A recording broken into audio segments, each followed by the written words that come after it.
Hi everybody! Today we are going to be learning all about plants, and especially the plants that go in our bodies, like vegetables and fruits. So, to do that, we are going to read one of my favorite books called Tops and Bottoms. Once upon a time, there lived a very lazy bear who had lots of money and lots of land.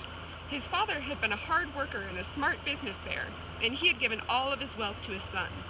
But all Bear wanted to do was sleep. Not far down the road lived a hare.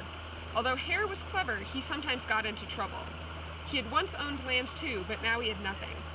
He had lost a risky bet with a tortoise and had sold all of his land to Bear to pay off the debt. Hare and his family were in a very bad shape. "The children are so hungry, Father Hare. We must think of something," Mrs. Hare cried one day. So Hare and Mrs. Hare put their heads together and cooked up a plan. The next day, Hare hopped down the road to Bear's house. Bear, of course, was asleep. "Hello, Bear, wake up! It's your neighbor Hare, and I have an idea." Bear opened one eye and grunted. "We can be business partners," Hare said. "All we need is this field right here in front of your house. I'll do the hard work of planting and harvesting, and we can split the profit right down the middle. Yes, sir, Bear, we're in this together. I'll work and you sleep." "Huh?" Bear said. "So what will it be, Bear?" asked Hare. "The top half or the bottom half? It's up to you. Tops or bottoms?" Let's see," Bear said with a yawn. "I'll take the top half, Hare. Right, tops." Hare smiled. "It's a done deal, Bear." So Bear went back to sleep, and Hare and his family went to work. Hare planted, Mrs. Hare watered, and everyone weeded. Bear slept as the crops grew. When it was time for harvest, Hare called out, "Wake up, Bear! You get the tops and I get the bottoms." Hare and his family dug up the carrots, the radishes, and the beets. Hare plucked off the tops, tossed them into a pile for Bear, and put the bottoms in a pile for himself. Uh-oh, which parts are all of the vegetables going in?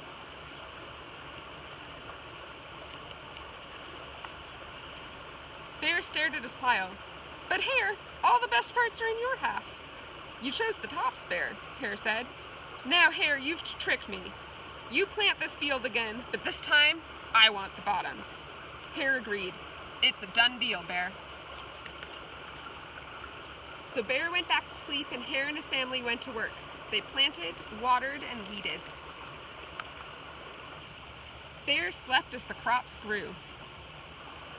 When it was time for the harvest, Hare called out, "Wake up, Bear! You get the tops and you get the bottoms and I get the tops." Hare and his family gathered up the lettuce, the broccoli, and the celery. Hare pulled off the bottoms for Bear and put the tops in his own pile. Uh-oh. So now Bear's getting the roots, and they're getting all of the vegetables. Bear looked at his pile and scowled. "Hare, you have me cheated again." "But Bear," Hare said, "you wanted the bottoms this time." Bear growled. "You plant this field again, Hare. You've tricked me twice, and you owe me one season of both tops and bottoms." "You're right, poor old Bear," sighed Hare. "It's only fair that you get both the tops and the bottoms this time. It's a done deal, Bear." So Bear went back to sleep, and Hare and his family went to work. They planted and watered and weeded, and then watered and weeded some more. Bear slept as the crops grew.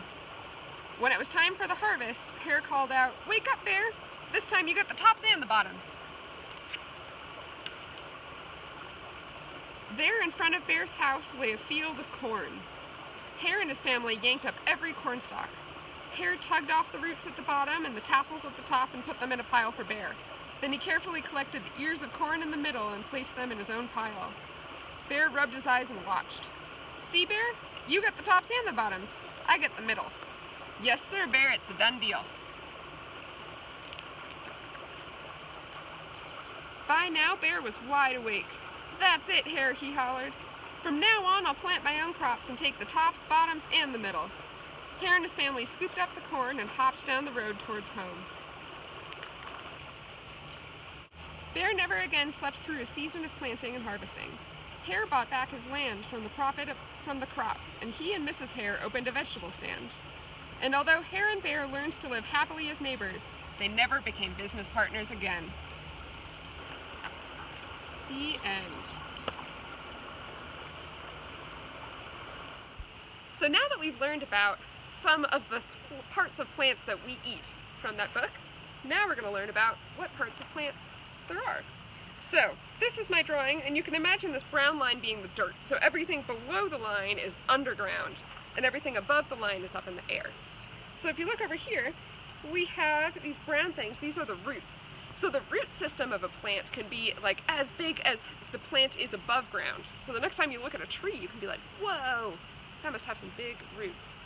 And the roots are where the plant gets things like water and nutrients from the soil. And then you move up, and the dark green on here is the stem. So like the stem for a tree is the trunk. And the stem for other things is what holds it up and holds the leaves in place. And the leaves are these light green parts. And what the leaves do is they make food for the plant out of sunlight. Isn't that cool? So now I brought Miss Ashlee here with me, and she is going to give us a little bit of a review, and then she is going to give us a really fun challenge to do with parts of plants. Hey everyone, Miss Emma, thank you so much for inviting me to help teach everyone about tops and bottoms of different vegetables. Also, that book was awesome. So what I did is I decided to make some drawings, and some of these drawings are things that were mentioned in the book, so we can recap them.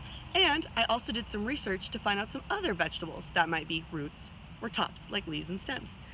So to start, I did some leaves and stems. And like in the book, things like lettuce and celery were mentioned, but there also are Brussels sprouts and asparagus. So those are all things that you're eating the top, or those leaves. And then I wanted to talk about bottoms, or actually we're eating the roots of the vegetables. So in the book, they mention carrots and beets, but did you know things like turnips and garlic and sweet potatoes are also root vegetables? How delicious is that? So with this, I have two challenges for you. The first one is super simple. Next time you're at the grocery store, or maybe in your own refrigerator, or if you're like me and you keep vegetables in a bowl, I want you to look through them and figure out, are they tops or are they bottoms? Are you eating the stems and leaves? Or are you eating the roots? If you want to get a little bit more scientific, you have to do some research too, so you have to be willing to put in some time. But some of those kitchen scraps, so after you make food, bits of maybe potatoes or onions, you can actually use those to grow a whole new plant. Miss Emma is going to include some links at the end of the video that you can look up and learn more. Good luck!